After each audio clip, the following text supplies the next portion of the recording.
You need to check the list of usenames first, then write the story. The usenames are Claire, Daniel, Patricia, Simone, Nora, Marcus, Brooke, Kevin, Jess, Amber, Ren, Grant, Ruth, Danny, Evelyn, Theodore, Renata, Frances, Lee, Sylvia, Pobby, August, Hargrove, Leonard, Victor, Mara, Cole, Willa, Elliot, Harriet, Ivy, Sandra, Holloway, Tessa, Rowan, Anita, Callie, Harold, Derek, Forsyth, Gerald, Hadley, Lorraine, Denise, Bryn, Lena, Becca, Piper, Theo, Ray, Joan, Whitfield, Pop.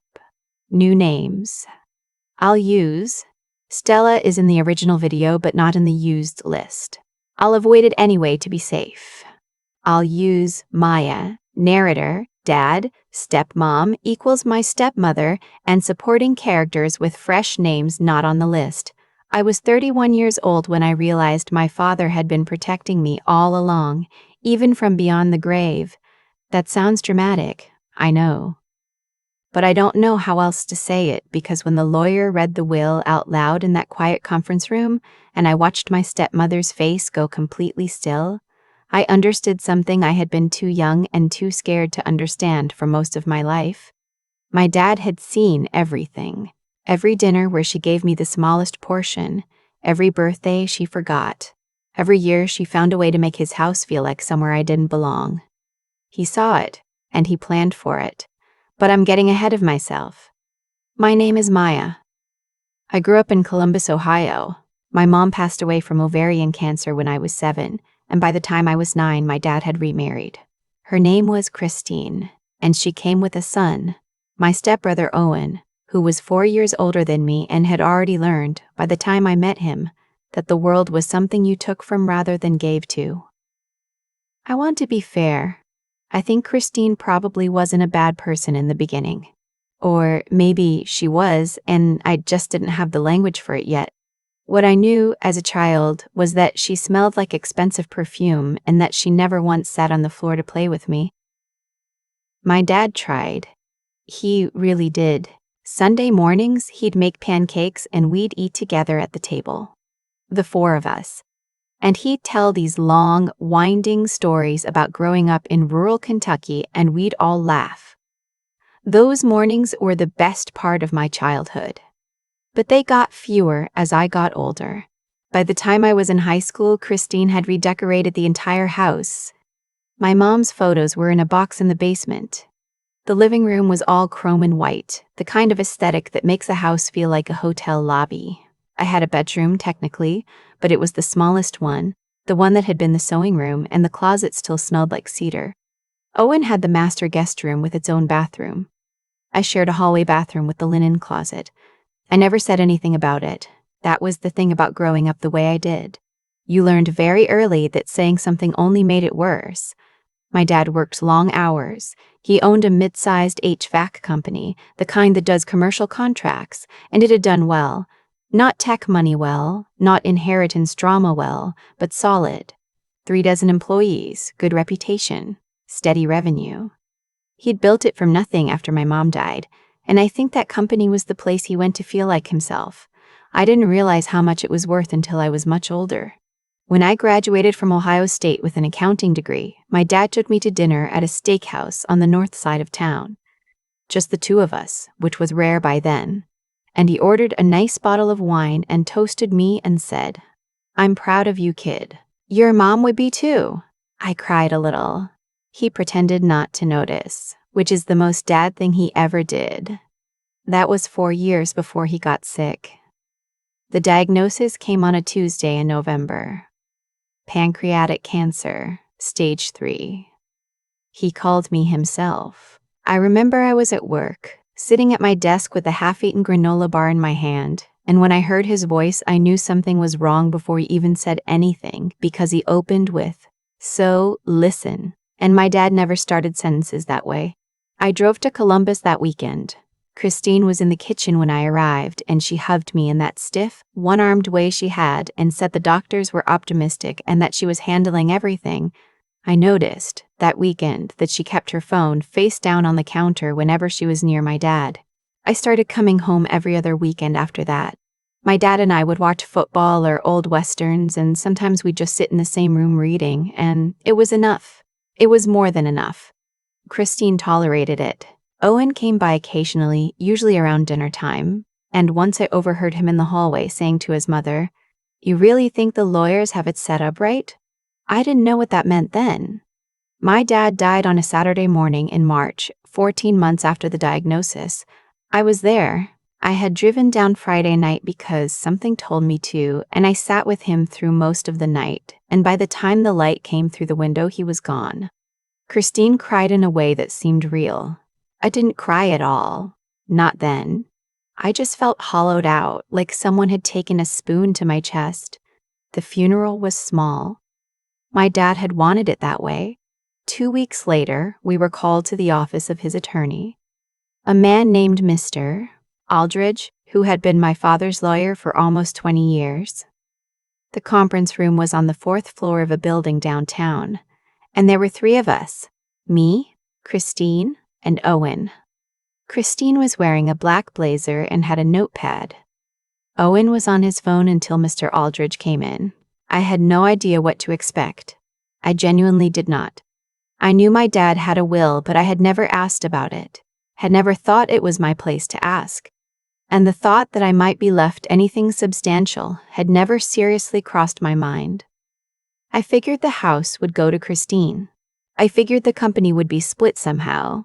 I figured I'd get my mom's jewelry, maybe, and whatever was in the photo boxes in the basement. What Mr. Aldridge read out loud was not that. My dad had left Christine the house and a lump sum of $300,000. A fair and generous amount, Mr. Aldridge noted, given the length of the marriage. Owen received $50,000 and my dad's truck. The company, Harmon Mechanical Inc., valued at approximately $2.4 million, went entirely to me. There was a moment of complete silence in the room. I think it lasted about 4 seconds. Then Christine said very quietly, "I'm sorry, can you read that again?" Mr. Aldridge did. Owen put his phone down. I sat very still and looked at the surface of the conference table and tried to understand what had just happened. Christine's voice, when she spoke again, was different, harder. "He discussed this with me. He told me we would split the business. This is not what we agreed." Mr. Aldridge explained gently that the document before us reflected my father's legal and final wishes, signed 18 months prior and updated with a codicil 6 months ago. Whatever conversations Christine believed she'd had, this was what the law recognized. Owen leaned forward. "She's 28. She's an accountant. She doesn't know anything about running an HVAC company." "I'm 31, I said. It came out quiet and steady, which surprised me. Nobody responded to that. Christine folded her notepad closed. She looked at me with an expression I had never seen on her face before. Not anger exactly, more like the moment before anger, the part where someone decides whether to bother hiding it. "We should talk about this," she said, "as a family." We did talk. That evening at the house. I sat at the kitchen table where I'd eaten 1,000 breakfasts, and Christine sat across from me and Owen stood near the counter, and they talked for about 40 minutes. They were reasonable at first.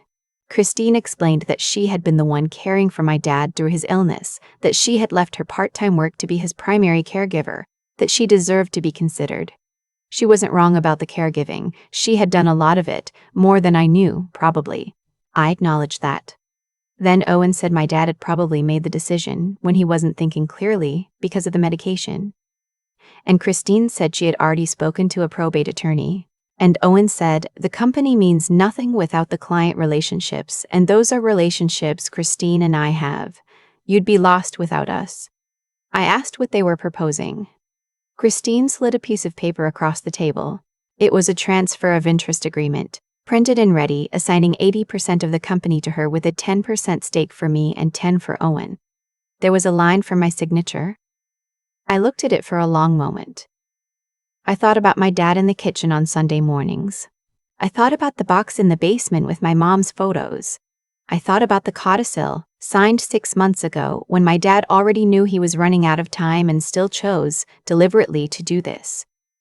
I need to think about it, I said. Christine said, there isn't much to think about.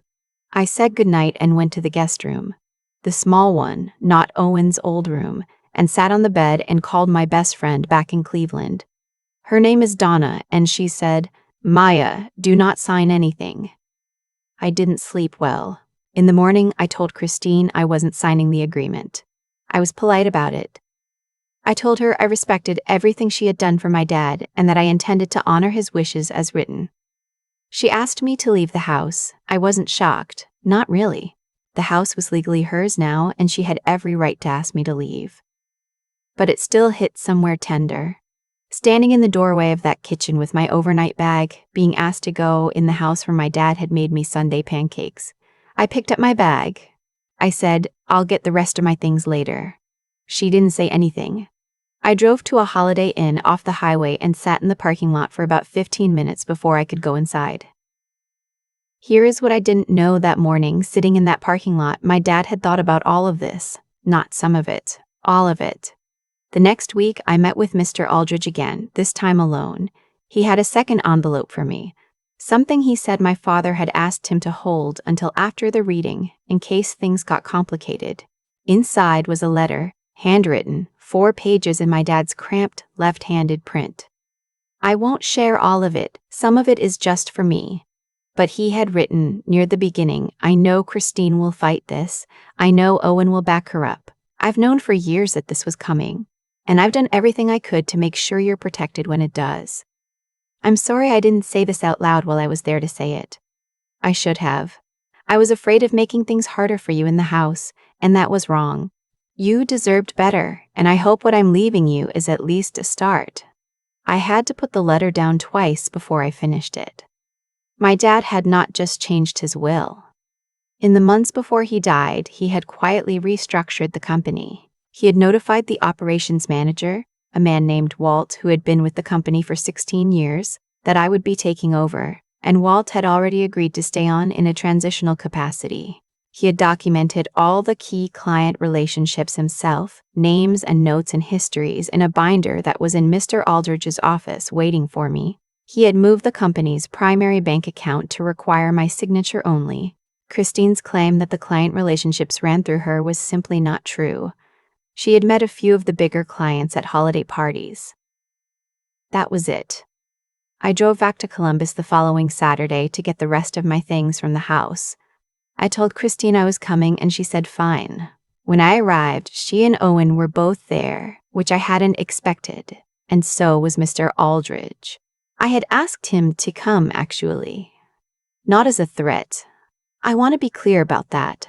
I asked him to come because I wanted everything documented, because I had learned in the 2 weeks since my dad died that I needed to stop being the person who didn't advocate for herself. Christine opened the door and saw Mr. Aldridge standing behind me on the porch. Her expression went very still. Owen came into the hallway from the kitchen, took in the scene, and said nothing. I said, I'm just here for my things. Mr. Aldridge is here as a witness in case there are any questions about what belongs to whom.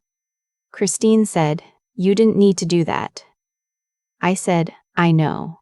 I got my things, the boxes in the basement, my mom's photos, her jewelry, a small watercolor she had painted of the lake near her childhood home in Michigan, 2 boxes of books that were mine.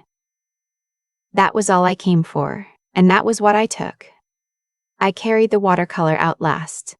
It's hanging in my apartment now, above the bookshelf in the living room, and some mornings when the light hits it a certain way, I think about how my mom painted it when she was younger than I am now, and it feels like something.